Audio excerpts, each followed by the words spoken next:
I'm Janice. This is my brother Steve. He volunteered to bring me here because I have never been this far away from Central Florida yet when we moved here 7 years ago. And we wanted to see Artie, and we can see him right there. You can see we have been in stable replenish for liquid oxygen. All right, so it's August 29th, and at 8:33 upcoming this morning, we're going to have hopefully a launch of the SLS rocket with the Orion spacecraft. So it's got to go for tanking earlier today, or earlier this morning, so hopefully it's all going well. Well, we're in the middle of where things are happening, right? So we can see the rocket right from here. We're from Virginia. My name is Ram. I'm Navneet. And I'm Parvati. We originally was going to come about 5 o'clock in the morning, but last night we thought, no, we can't miss anything. We need to get parked up. We found out about this place on the news, I think it was Spectrum News, and we said, let's go for it. Let's not go to bed. Let's just leave at like midnight and get here. Kennedy said he was going to put a man on the moon, and they went to work at it. Thank goodness they did, because one of the products they developed during that moon program was Gore-Tex, and I have a Gore-Tex aorta, and so that was kind of a significant step in my history. As we sit in the hold, the liquid hydrogen upper stage is in stop flow, as is the liquid hydrogen tank in the core stage. Hydrogen leak. So it's one of the main things they're worried about happening, because you really don't know until you fill with cryogenic, hydrogen. And so it's once that happens, you've got to. There's only so many things you can do to fix it. So we'll see where we land on that. It's a $4.1 billion project at this point. Yeah, $4.1 billion. You don't want that going up. So that's where we are for Artemis 1. The unmanned spaceship will not be going up today.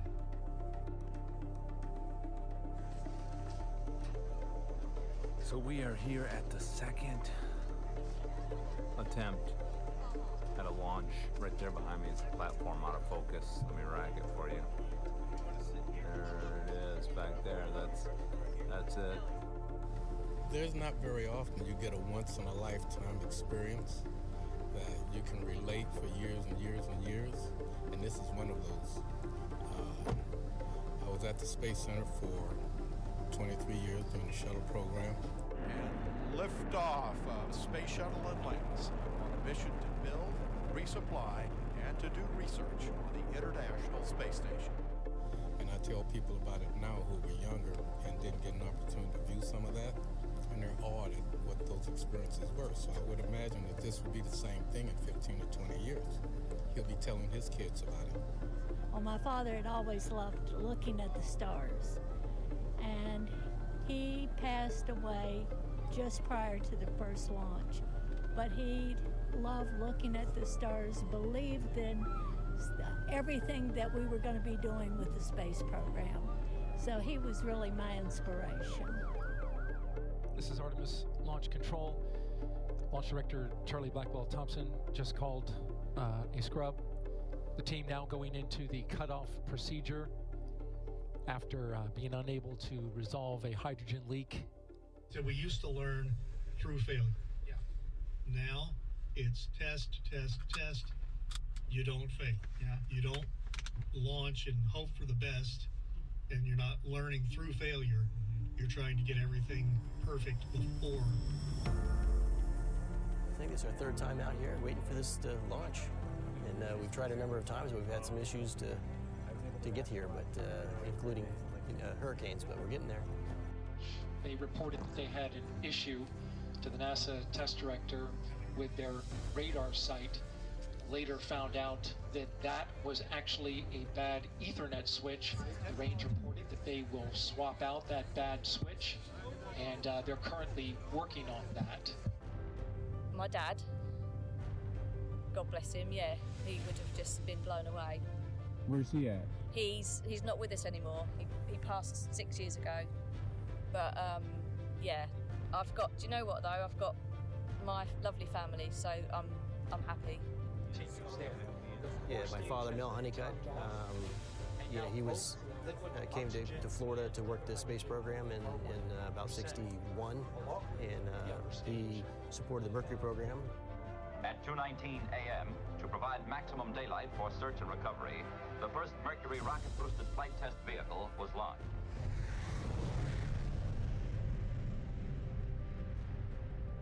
Well, I've been watching the rockets take off since I was 5 years old, when the Mercury program started, and I've watched every single launch up until now on TV.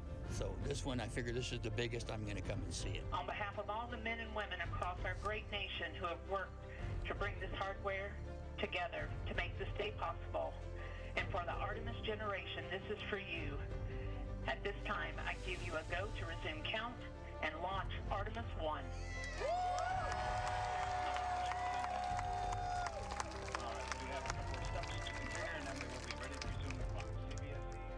All right, we're close. Less than 10 minutes. Doing well. Are you nervous? Yeah, absolutely. It's a lot riding on it, that's for sure. It's the largest rocket, has 8.8 million pounds of thrust. So it's going to be a crazy launch. And here we go. And hydrogen burn-off propellers initiate. I said, imagine if there was people going up, how you must feel. And we was like, well, my words was, you must be bricking it.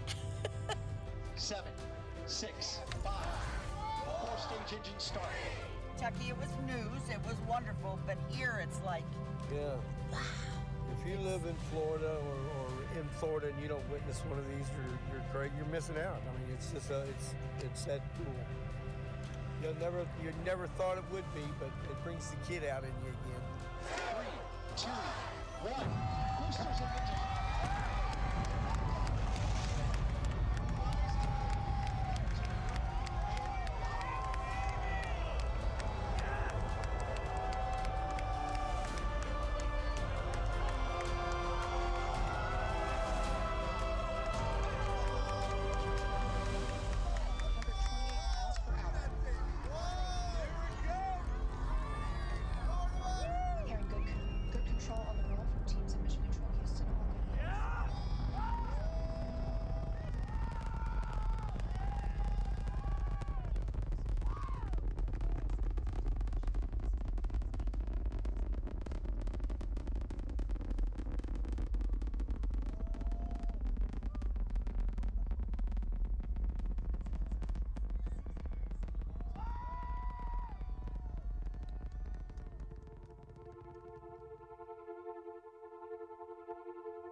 Wow.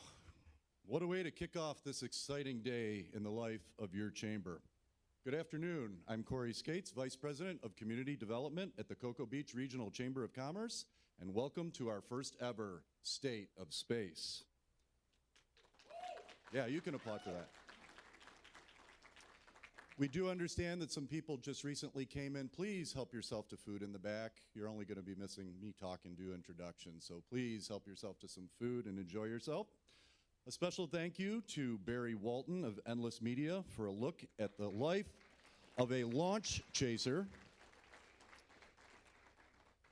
The passion that people in this community have for the space industry is incredible, and there are still so many unknowns about space exploration, even here on Earth, as we just saw. Let's give another round of applause to Barry for this insider's view into the Artemis 1 launch.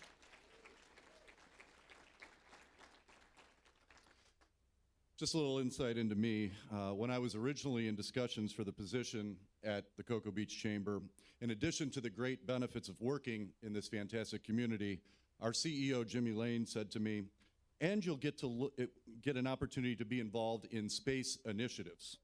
And I can tell you at that point, I had a Jerry Maguire moment. And I said, you had me at space. There are very few places in the world where you can walk outside and take in the awe-inspiring experience that is a launch. And no, it never gets old. Living and working on the Space Coast is a unique opportunity. And we created this event to give our community an opportunity to learn more about what the future of space holds for Brevard County and beyond. We are truly excited to introduce our panel of speakers for today and for the discussions that will unfold. At this time, would you please stand and join me in the Pledge of Allegiance?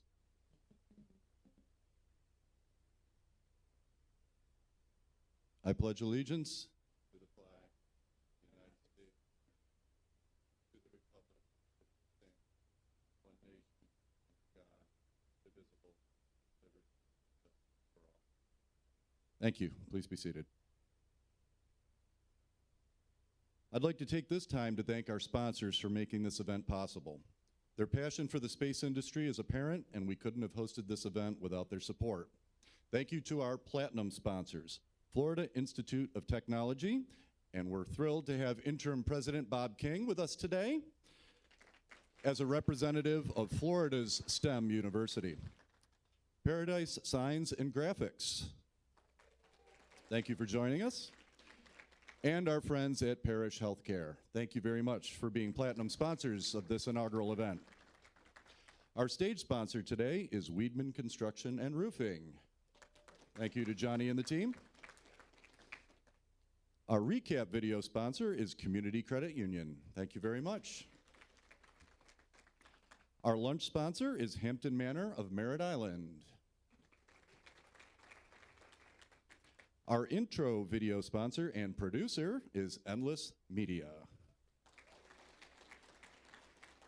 Our gold sponsor is Florida Power and Light. Our program sponsor is Sidus Space. We have silver sponsors, T-Clinics USA and Wild Ocean Market, Titusville. And finally, our bronze sponsor, Edward Jones Investments, Daniel Sirio. And you've already been doing it, but let's give them another round of applause. Before we begin today, there is a QR code on your programs that will take you to a brief survey. If you haven't done so already, please scan the code with your phones and answer a few short questions. We will reveal the stats at the end of the program. It is now my pleasure to welcome to the stage, or to the side of the stage in our case, our 2023 Chairman of the Board for the Cocoa Beach Regional Chamber of Commerce, Cordell Roll, who will introduce the panelists and facilitate today's discussion. So if our panelists can come forward as well, we'd appreciate it. And here's Cordell.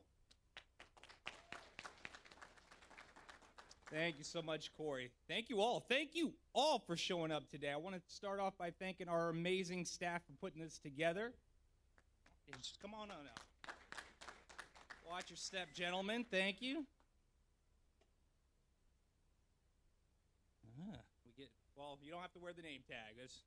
Just trying to assign some seats here. Thank you. All right, everyone. So good afternoon. Thank you so much for being here today to learn a little bit about our space industry and to support the Space Coast. If you haven't done so already or do not know so already, Friday is the National Space Day. So this event is no coincidence. Now, it is my distinct pleasure and honor to introduce our panel. Today we have John Curry with Sidus Space. John is the Chief Missions Operation Officer for Sidus Space with 35 years of technical leadership, program management experience in human flight and space design, development, testing, and operations. He is also the Dream Chaser Program Director for the Crew Cargo Design and received an NSC Executive of the Year Award for his role in NASA's CRS-2 selection.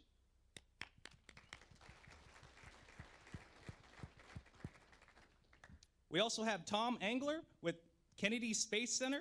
Tom is the Director of the Center Planning and Development Directorate at Kennedy Space Center. He provides strategic learning and management integration for the Center of Planning and Activities and Partnerships and Development and initiatives for the future and development of KSC as a multi-use spaceport and supporting both government and commercial launch providers and their customers. We also have Patrick McCarthy with Space Florida. Patrick is the director of the spaceport operations at Space Florida. Patrick is also the director of the Seaport for Operations and leads the Space Florida's operational programs as their technical point of contact, providing procedural guidance for the launch vehicle processing and spaceport operations. He has 30 years of experience in all facets of space launch operations. He serves as one of Space Florida's customer facilitators for commercial, civilian, and military in space. He's also responsible for the organizations or operations at Space Florida and their launch complexes and for the launch vehicle processing facilities.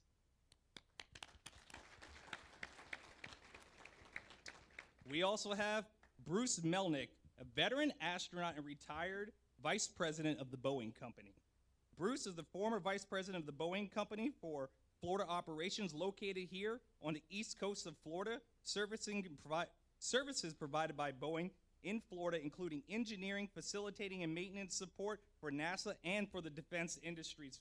Also for the Space Shuttle, International Space Station, and the Delta rocket programs. During the 1987 and 1992, he served as NASA's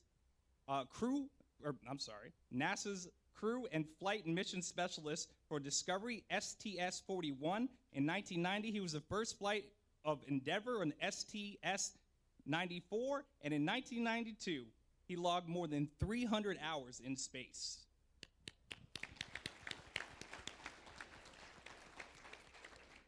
It's a lot of time in space.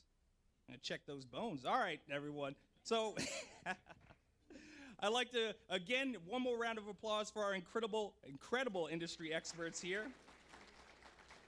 So with that, we get to jump into our Q&A. We're gonna start with the most important question. Where are the aliens? I'm joking. See, they were serious. We've seen the news. No, but there's a lot changing in our community, in our country. We see that there's advancements in technologies throughout the world. We are no longer just focused on sea, air, and land. We have to focus on space. So the United States government did create the United States Space Force just a few years ago. So please tell me, how have advances in the aerospace technology impacted military and defense initiatives, and what do you think is the future of the space industry, and how are we going to help keep our nation safe? We'll start with you, sir. With me? Yes, sir. Can everybody hear me? I don't got to get his mic on.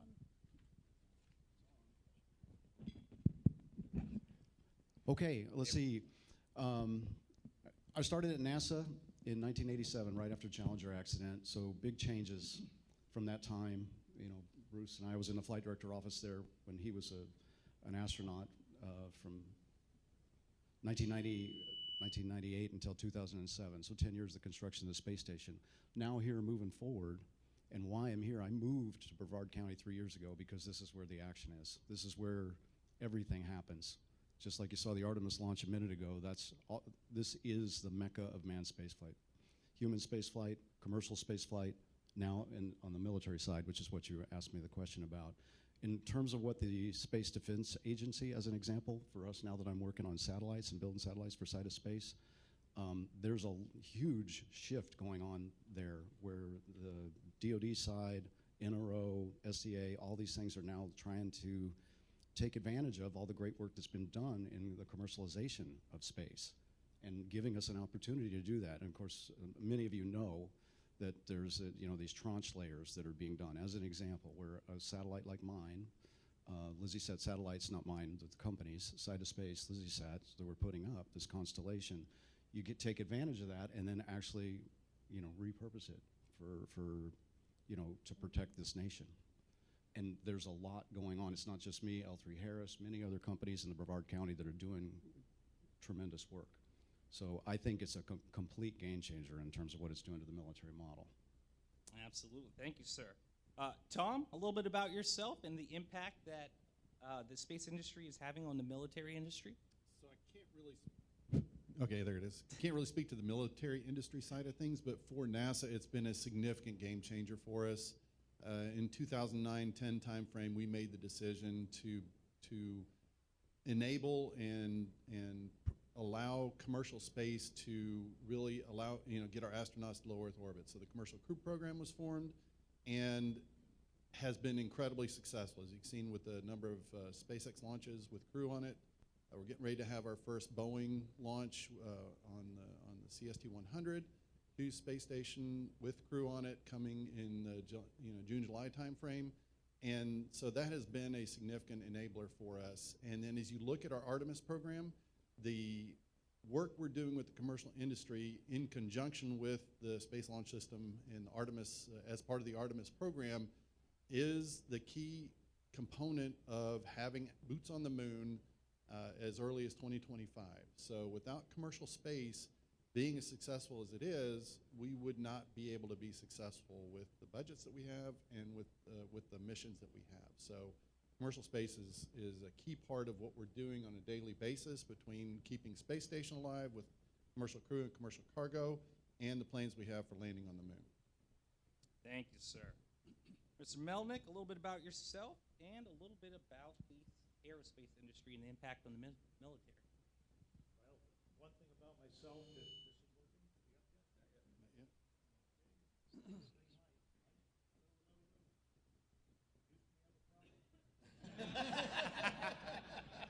It's my fault. He might know that one all too well. I'm coming right over for you, sir. He's allowed to say that. We're coming for Kennedy Space Center, though, not you. The impact that we have in space, first of all, there's no better place to observe this planet from space. And whether we're observing just the beauty of the planet or we're observing what's going on, I think the most important part that we have is to stay ahead of the other guys. I mean, we've got our space technology has just need to outrun everybody else that's out there. I don't think there's a real threat to damaging satellites, because if anyone saw the movie Gravity, you realize that if a satellite comes apart up there, it could cause a real domino effect on everything else. So the main thing we need to do in technology-wise, and I think we might even get into this a little bit later, is artificial intelligence and what have you, is that we need to make sure that we stay ahead of everybody else and use that technology to keep our satellites working and maybe others not.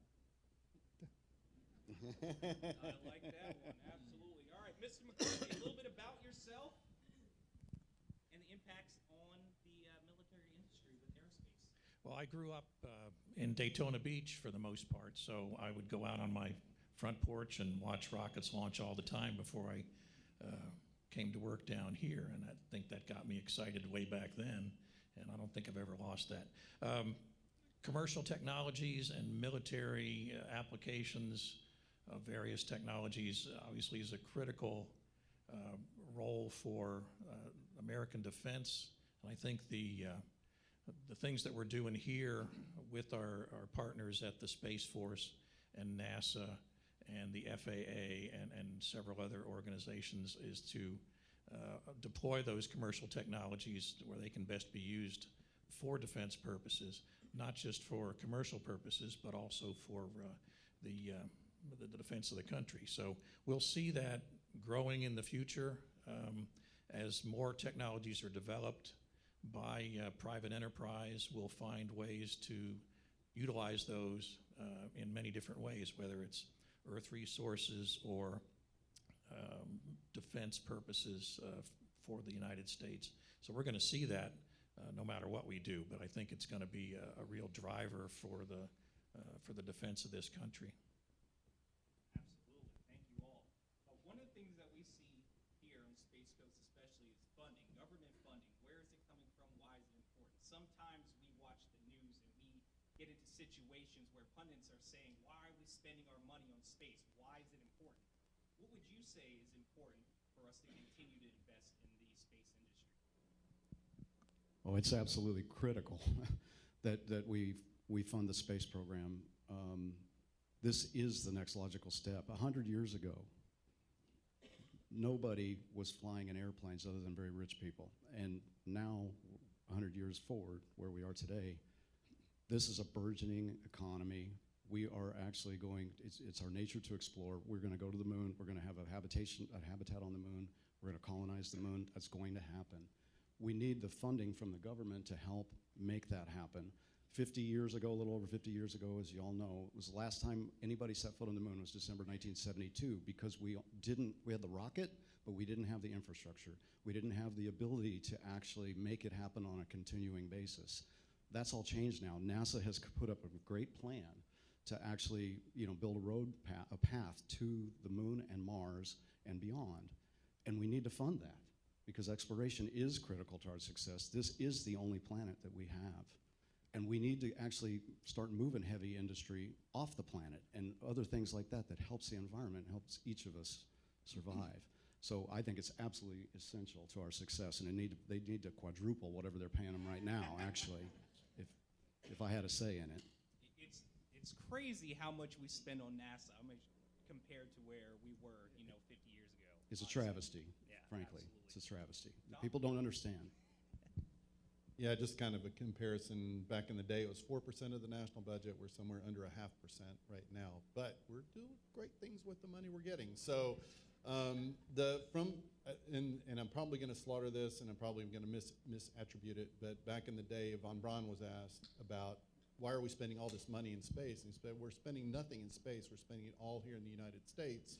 And it's a true thing. I mean, there's a lot of people that are employed by it, but the best part of what we're doing at NASA, in addition to the exploration piece, where we're learning about our environment here on Earth, and the environment in space, as we're doing that, we're able to create amazing technologies that we're able to transition into the public. Medical technologies, tools, all kinds of different ways to analyze different aspects of things we do on a daily basis that you probably are not aware of, that are impacting you on a day, that are benefiting you in a daily manner, but they are. And so that's, again, when you look at one of the key missions that we have as a space agency, other than exploring space, is to transition the technologies that we have developed into the general public. And we have a very robust tech transfer program, and we're always working with researchers in different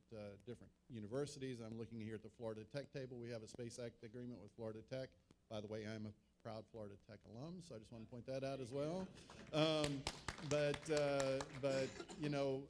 we are continually doing research. We're working to try to make life on Earth better. And so that's really one of the main benefits that you as Americans can see on a daily basis when we're doing our work, is the things we're doing will benefit you. It looks like we're obviously moving things to space, but by doing so, it is helping the economy here in the United States. There's a multiplier effect, and I think for every dollar that the NASA budget gets paid, there's, and again, I don't remember the exact number, it's either 2 or 3 times that amount that we provide as a benefit to the United States. So it's a significant enabler and something that benefits everyday Americans on a daily basis. Mr. McCarthy? Well, I certainly agree with Tom. He makes the right points, and Bruce mentioned it earlier as the importance of studying the planet from space. I think that people that are old enough remember the Apollo 8 photo called Earthrise, when they were first time humans were in orbit around the moon, and they took a picture of that little blue marble that was Earth rising over the moon's horizon. And just I think that was a major player in certainly not, maybe not the start, but certainly the growth of the environmental movement in the United States and the world, because people recognized this is a very small planet with a very thin atmosphere, and that's where all our life is, and we have to protect it. What better way to do that than to study it from space, which gives you the overall view. You can see all these things.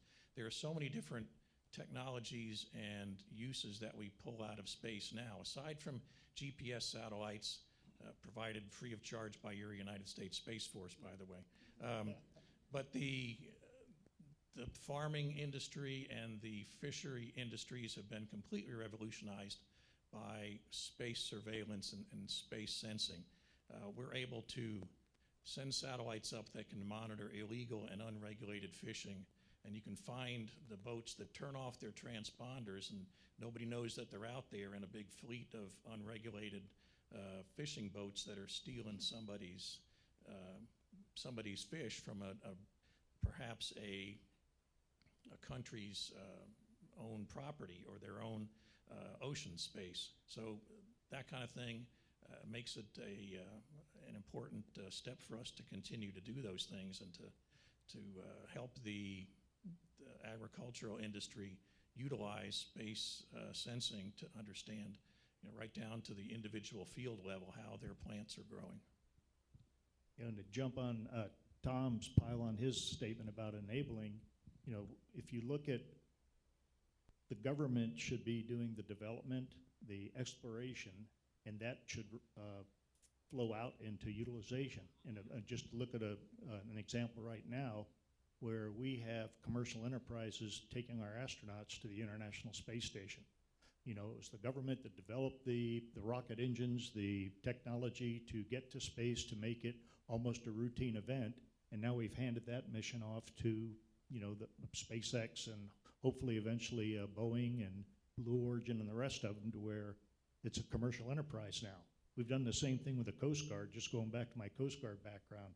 Used to be if you went out in a boat and you broke down, the Coast Guard would fly you out some gas or run you out some gas. Now there's Sea-Tow and these other people that they have taken on they're starting to do the utilization where the Coast Guard did the development. So it's very important for the government to get things started, and we need those taxpayer dollars so that they can flow out to the commercial sector in the utilization aspect of it. Absolutely. Well said, gentlemen. Thank you very much. Brevard County is one of the premier tourist destinations throughout the country, and Kennedy Space Center is one of the largest draws that we have. I think I've seen a stat where it said somewhere around 50% of the visitors are out of country, somewhere around there for Kennedy Space Center, so a tremendous draw. So our question for you is, what are your thoughts on the expansion of space tourism, and what impact will that have here on Space Coast? Yeah, I already mentioned earlier that my wife and I talked her into it. She was a Texas gal, and I drug her to Florida, and she hasn't missed a beat. She loves Florida. Sidus Space that I work for, we're based out of Cape Canaveral.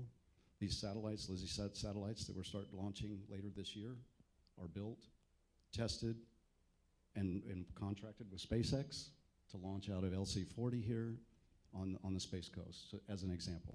So the space tourism side of that, which I assume you're talking about on the human side, that's a burgeoning market. I worked for 2 years for Blue Origin, so was there for multiple New Shepard launches where they're doing suborbital flights. But I think actually where the action is, where the future is in the orbital flights. Bruce already mentioned about how awesome it is that we've now got commercial entities handing over that opportunity, and so that gives you an opportunity to increase that space economy, whether it is suborbital point-to-point, meaning you can decide to launch from Orlando and land in Shanghai, that's point-to-point, or you can do the orbital flights. All those are possible with the future that we've got going on here, and Brevard County specifically is going to grow massively, in my opinion, from that opportunity. So, for Brevard County, KSC in particular, the end of the shuttle program was one of those, what do you call them, monumental events, the things that kind of made you look into the future and try to assess what you wanted to be when you grew up, right? So for over 50 years, Kennedy Space Center had been a government-only spaceflight installation. And our center director at the time, Bob Cabana, who's now associate director, and our deputy center director, Janet Petro, took a look at what we should be as a center. And one of the things that we wanted to be was a hub for commercial space flight, which would include space tourism. And so we put down what seemed like a ridiculous goal at the time of having 5 commercial human spaceflight companies at Kennedy Space Center by 2025. And to kind of put that in context, the history, only 3 countries had ever flown humans to space: United States, Russia, and China. To have 5 companies here at Kennedy doing that work seemed pretty audacious. But, and this is, I always like to throw in, this is where I give credit to the state of Florida, Space Florida. If you didn't know, the Florida Department of Transportation actually has space as a mode of transportation. Pretty amazing. Some visionary many years ago put that in, and they actually fund through Space Florida common use infrastructure, and also our Economic Development Commission of Florida, Space Coast EDC, because that's a lot easier to say. We worked together during that time to bring these companies here. We had a lot of capability at NASA. We didn't have the tools that the EDC had and that the state of Florida and Space Florida had.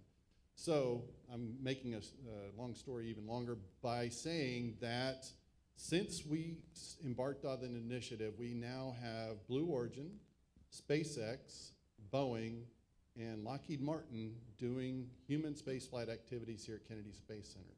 4 companies. That is an environment that exists nowhere else in the world. I'm hoping, I keep putting it out there. It's one of those things, if you say it often enough.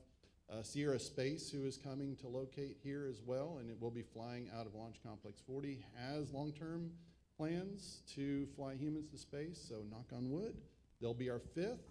And also what is now the Launch and Landing Facility, the former shuttle landing facility, can host suborbital flights. So we could have maybe even 6 or 7 companies here doing commercial human spaceflight activity. So it's been an amazing transformation of the center and of the Space Coast. The 45th Space, or SLD, Space Launch Delta 45, now I keep trying to mix up those words, being part of the Space Force, has also been a huge part of that transition to commercial space flight. We'll soon be having humans launch from the Cape Canaveral Space Force Station as well. So it's been an amazing evolution, and this community has been a huge part of that. We could not have done the transitions that we've done without the Chambers of Commerce's and the EDCs and Space Florida and the state of Florida being a huge part of that. And so when you look at the changes happen on center, if you've even just driven along Space Commerce Way, when you leave here, you saw that massive Blue Origin facility. That's all been within the last 5 years. There's more development happening on site with SpaceX and Blue on their launch site, and other small, what we call small launch companies, which launch payloads of 1,500 pounds to orbit or so. They're coming in now, and they're building manufacturing facilities and launch sites. So when you look at it, there are probably 10 to 15 different launch vehicles launching from Space Coast, or will be soon, plus the human spaceflight activities. All of that will only serve to make this area and this nation stronger with the activities.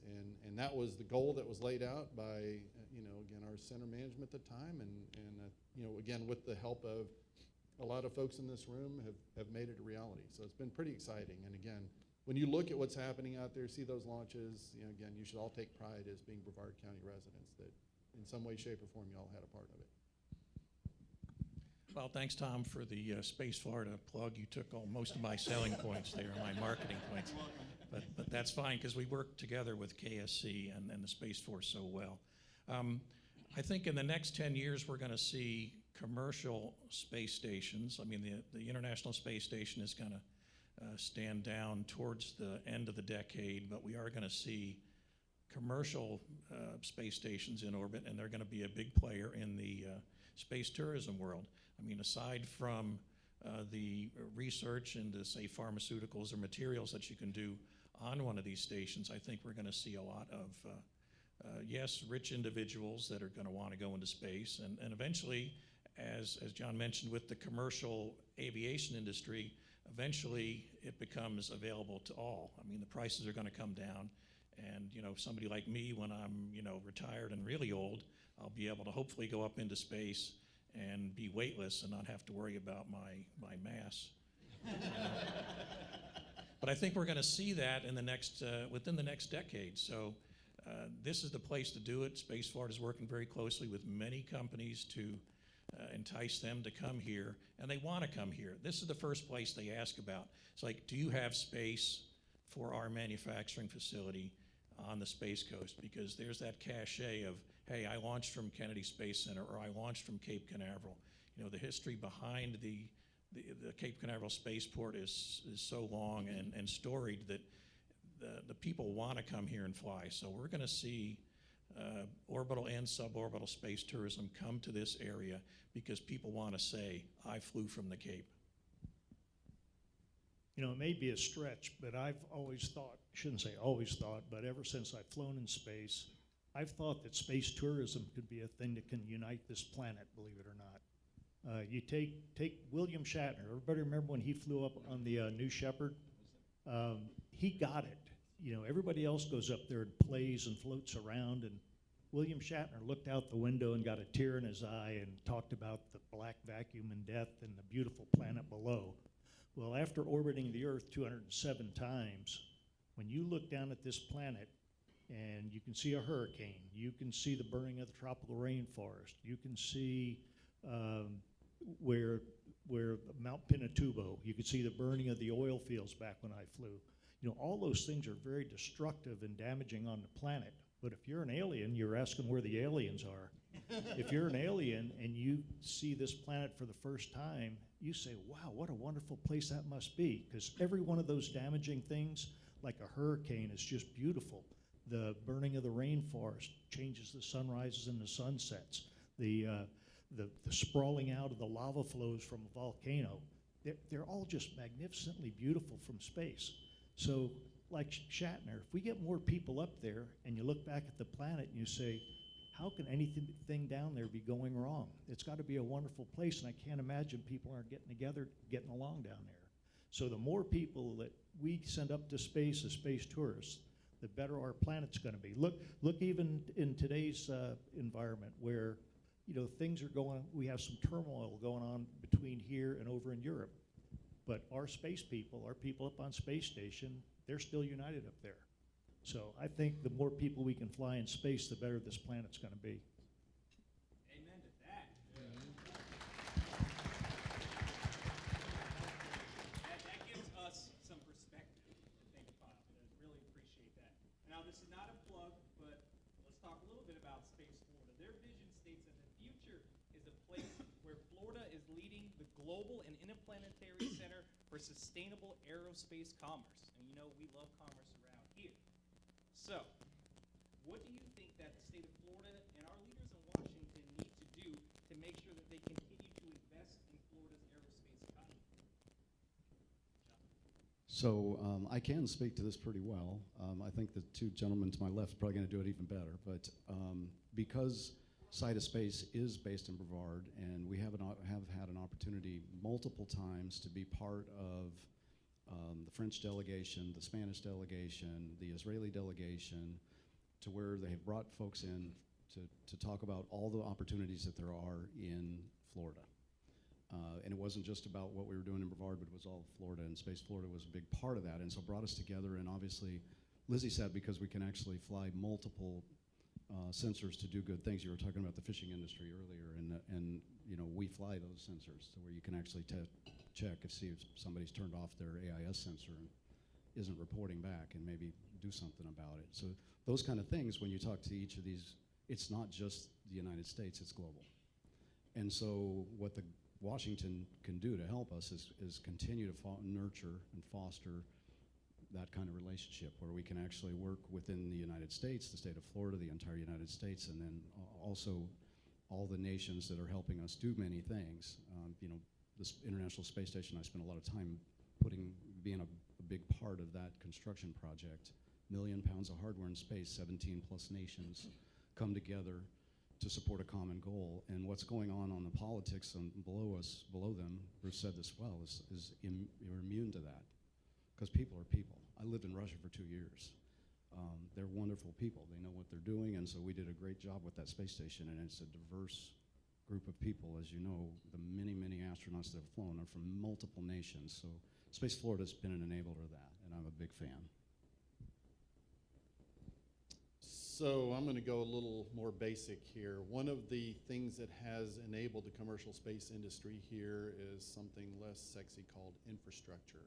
The NASA and the DoD invested billions of dollars over the years in utility grids, roads, water lines, sewer lines. Doesn't sound like it's something important, but it is. And also something we use to launch a rocket every day, gaseous nitrogen and helium lines. With the burgeoning space industry here, we have basically hit the limits of all of our infrastructure. And so we need to make massive investments in the infrastructure here. Space Florida has enabled some. We continue, fortunately, because of Artemis, we've been able to upgrade some of our systems to help support Artemis. The side effect is it has greatly enabled our capacities within the center, but I mentioned we're having more and more companies. If you saw a few weeks ago, the Space Launch Delta 45 made the announcement of assigning 4 launch pads to 5 different companies. 2 are going to share a launch pad. But all of those companies need infrastructure. again, something even as basic as a sewer system, all of them, you've got people coming in, you've got water that's generated during launches and those kinds of things. That all has to be processed so we don't pollute our lagoon and our environment here. So those are the kind of things that we need to help allow us to continue to grow. We've been working our way around it, trying to find ways to make certain things happen, but it's kind of like if you all of a sudden have a blockage in your heart, you know, sooner or later it's going to quit working. And so that's kind of where we are here with our infrastructure. We're about maxed out. We need more investment, and right now we don't have the funds to make that investment. So that's kind of the help we need from, and in our case, we're getting all our funding from Congress. So that's what we keep trying to evangelize up in DC. If you can help us with that, let folks know, please. I can only educate, I can't lobby. You all can lobby. So please knock yourselves out. So. Yeah, Tom hit the important points there on infrastructure. The infrastructure here is, you know, on the order of 70 plus years old in a lot of areas because it was built at the start of the space race.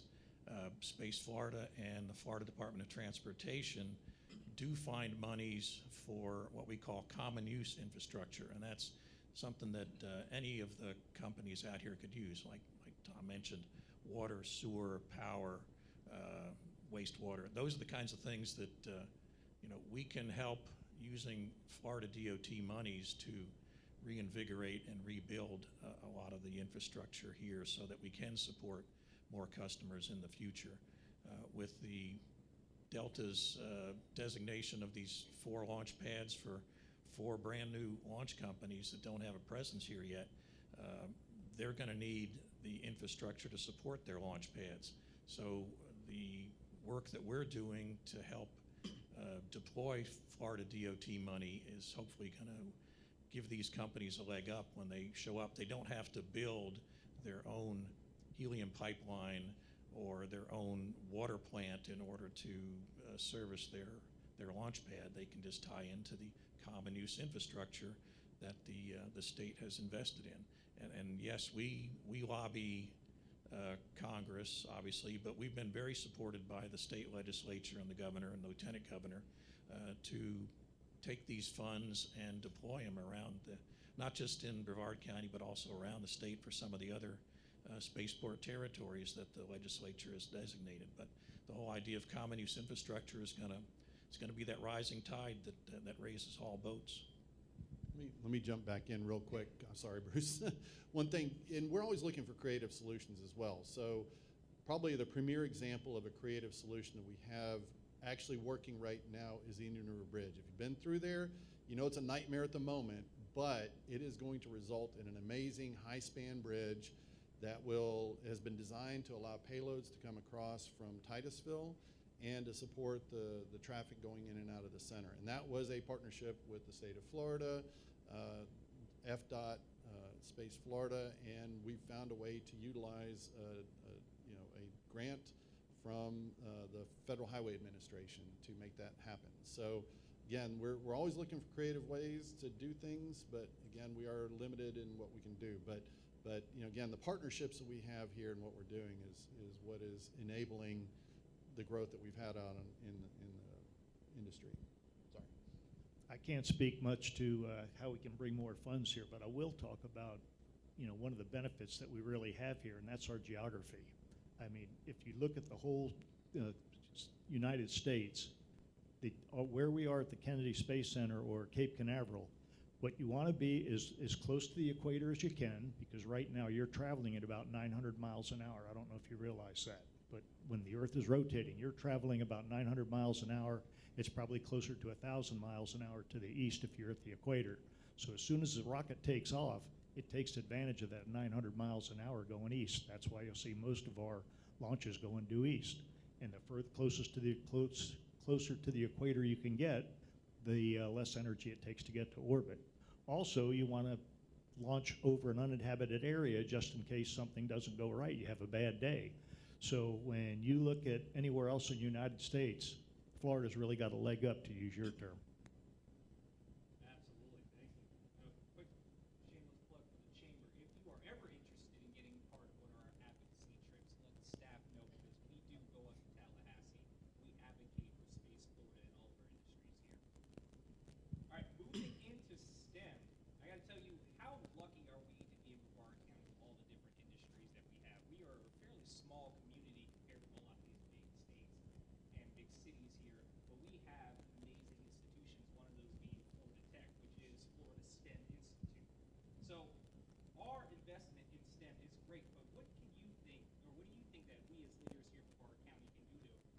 get young folk to really believe in STEM and move into that career field? So this is an area where our founder, Carol Craig, I'm sure a number of you know Carol. She has two businesses, Craig Technologies and then Sidus Space, the one that I work for. I met her over 10 years ago when I was Dream Chaser program director, and found her to be an amazing person. And a lot of it had to do with Brevard County and all the things that she does for Brevard County. And an example of that is Junior Achievement. If you guys know Junior Achievement, so she's a huge sponsor of all the Junior Achievement activities, which is big focus on STEM. And it's very fascinating to see. I've been to multiple events as part of that on a volunteer basis of my own time. And so it's an enabler. So those kind of things that nurture that, Junior Achievement is a very good example. Carol is a very good example of somebody who does many things in Brevard County. Brevard County Zoo, as an example, we spend a lot of time there as well. And then the final example I guess I can give you that's relevant to right now is last year when I started at Sidus Space 1 year ago, and we had 15 interns come and work with us in Sidus Space. Many of those who have returned and want to work with us for the rest of eternity. And my job is called Chief Mission Operations Officer for these satellites that we're going to put into space. And I had, for this year, for the interns, I had 50 applications to wanting to be a part of that group for that 3-month period. I think that's huge, and Carol's the one that pushes that, and it's not a burden at all. I love it, so you get a chance to explain to people about what space is like. I can talk about my history in the human space program, and then also pass on some of that information to them and make them excited about the way I'm excited. I'm one of these people that eats, breathes, sleeps space, and so I pass that on to anybody who's willing to listen, and so they have to listen to me if they're working with us. But in all sincerity, it's a huge positive, and those are just a couple examples.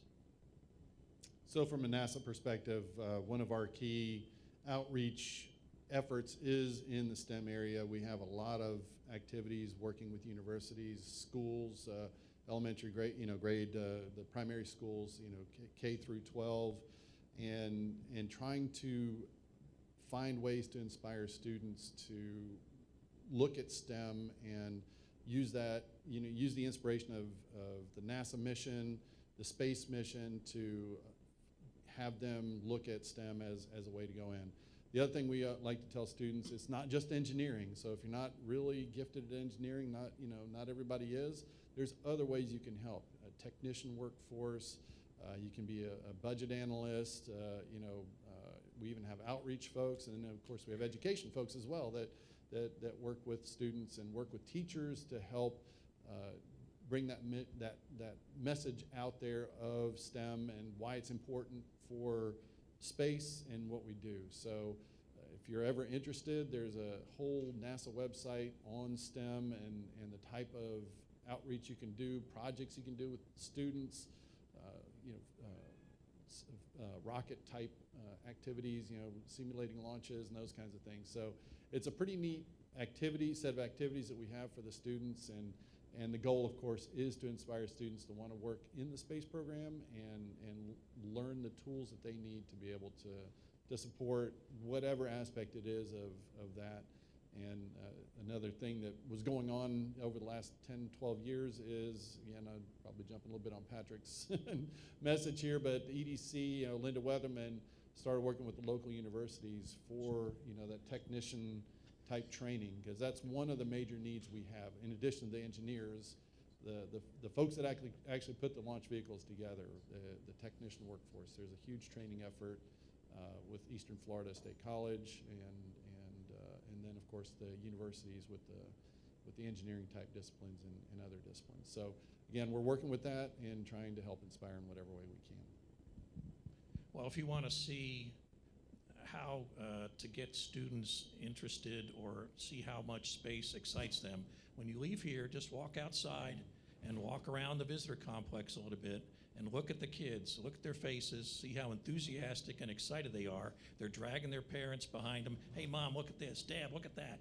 This is going into space. This has been into space. That's all it takes is that little bit of exposure to get them fired up about it. They're going to want to do it. And yes, we're going to need not just astronauts and engineers. We're going to need technicians. You're going to need space plumbers. You're going to need space electricians.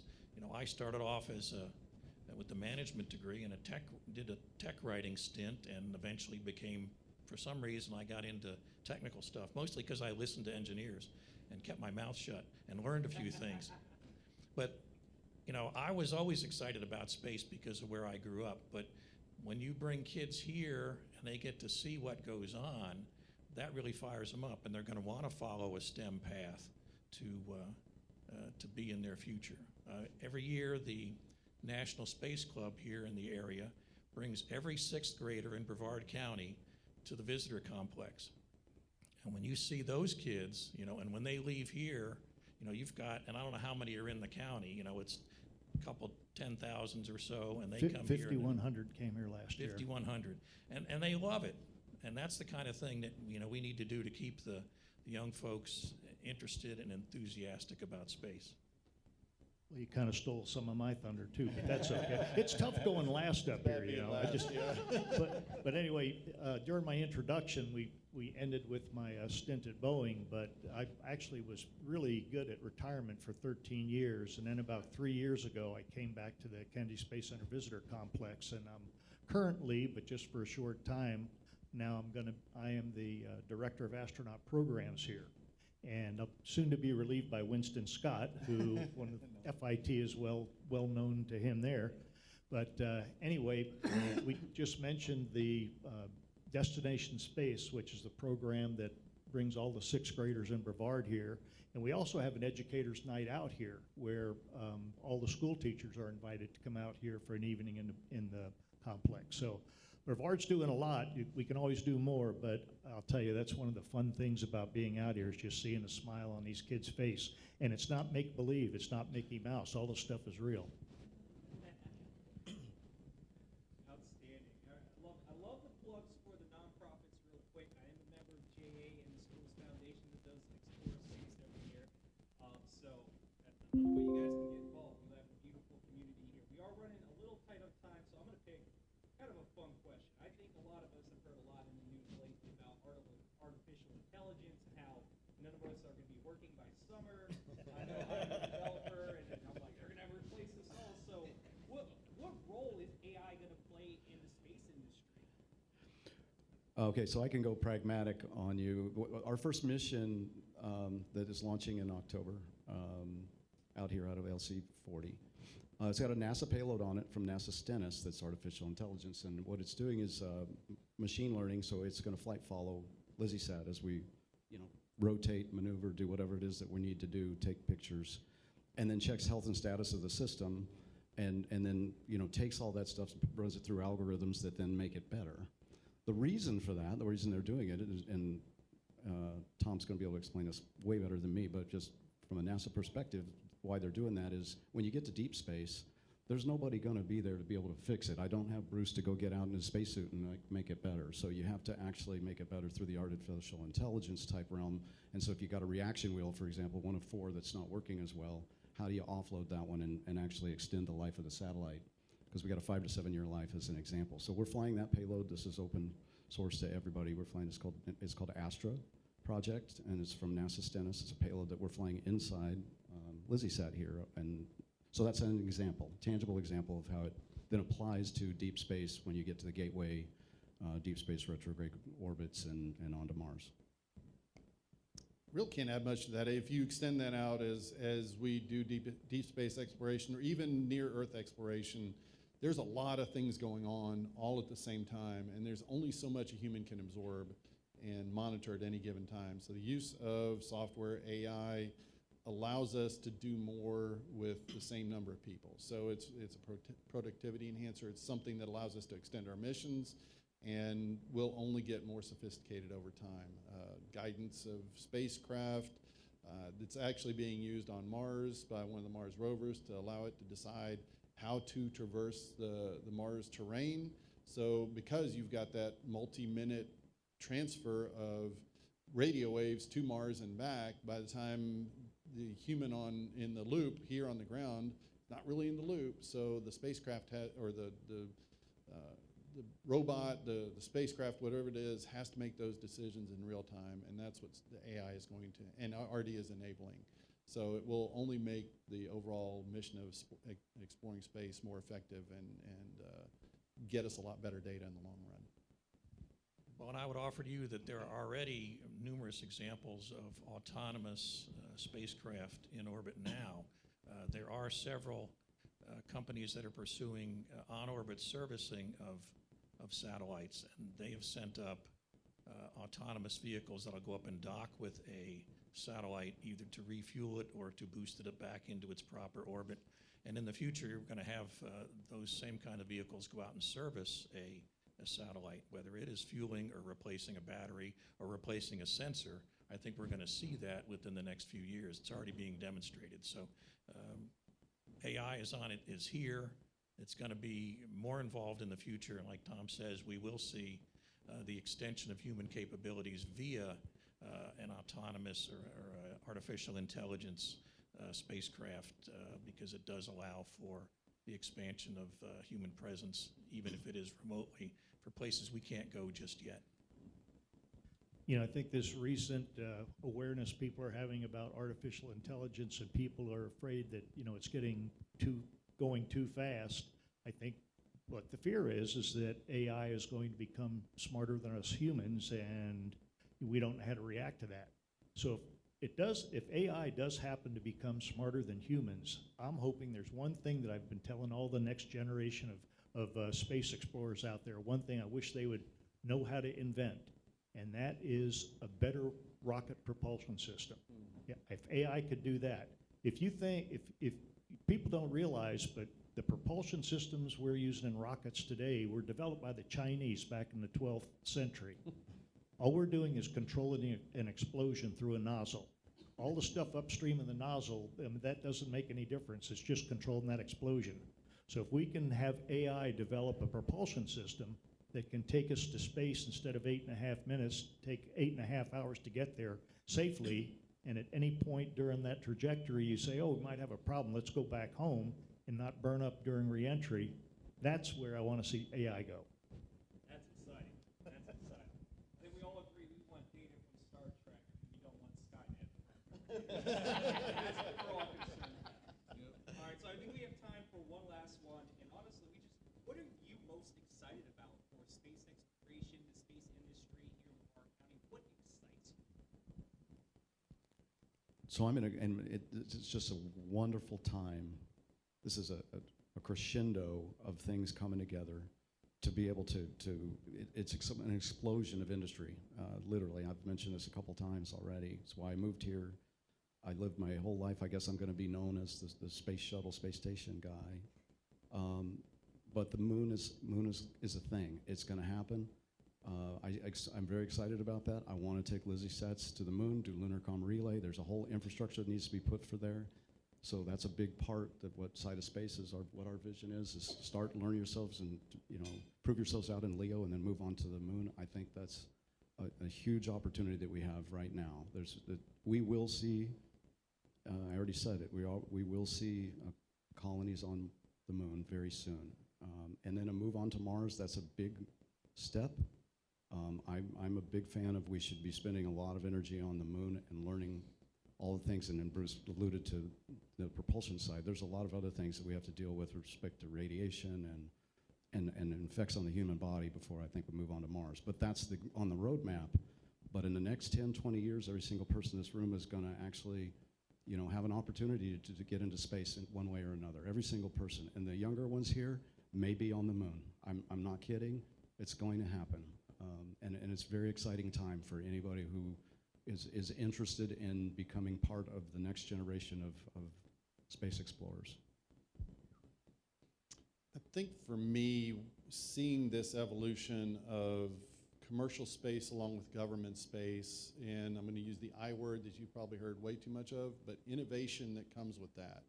We're all challenging each other. The commercial, the new space folks are challenging the old space folks, and the old space folks are helping to mold that new space team as well, and together we're going to achieve even greater things than we've already achieved. And seeing what's happened again in the last 10, 12 years at on the Space Coast with the commercial companies, working along with NASA.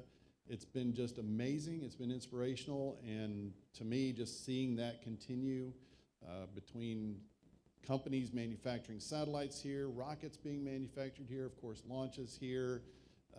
Eventually, it'll be all kinds of processing activities, and that's happening now as well.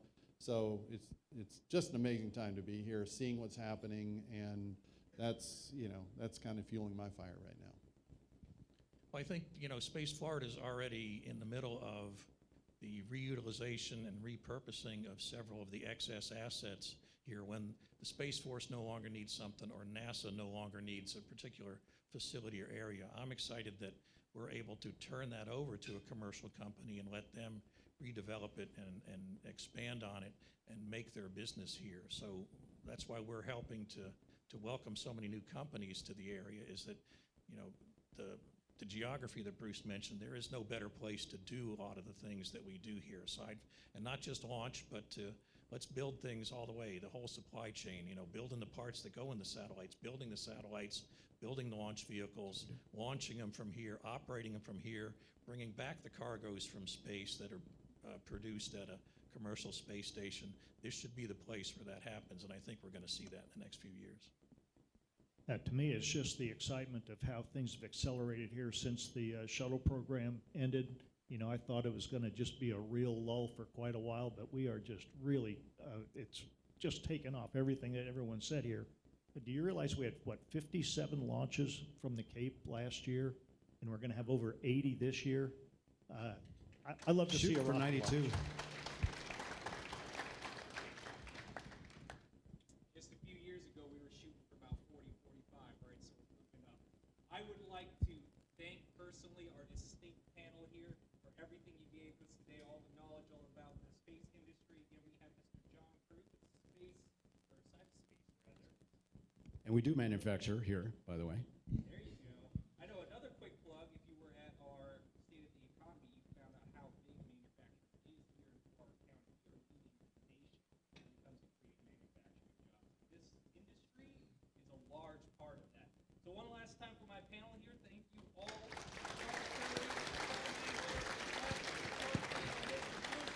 Thank you all.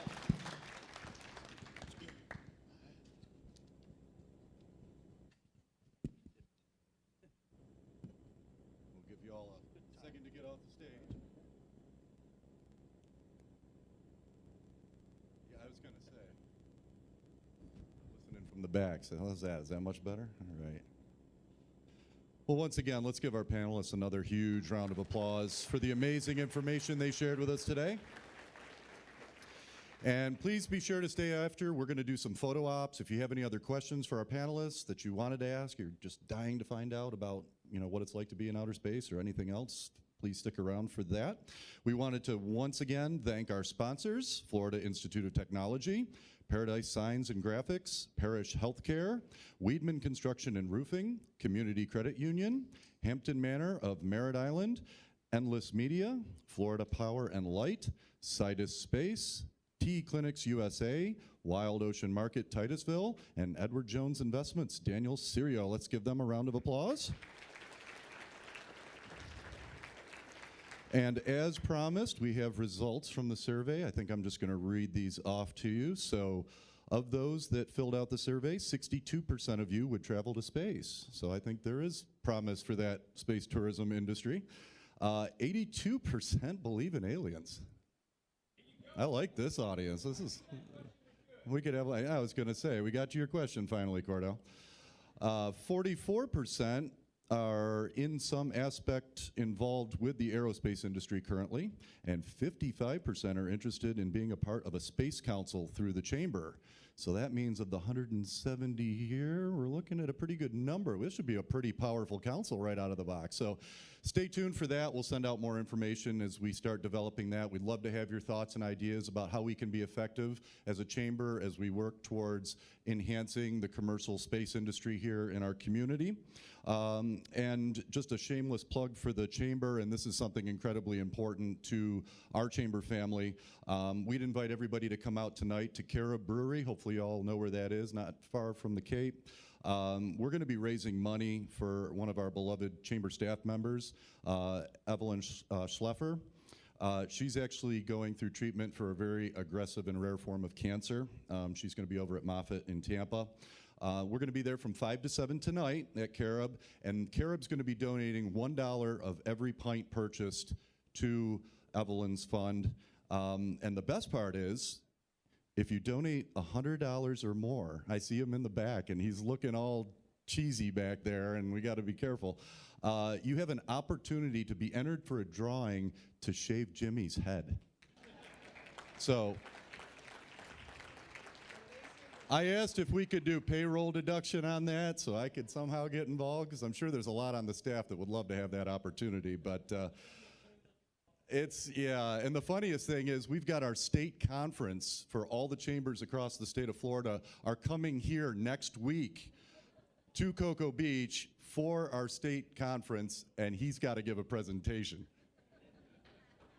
And they're going to be wondering a lot. They're going to have a lot of questions for you. That's all I can say. So once again, on behalf of our panel, thank you so much for being here. We really appreciate your support for our inaugural State of Space.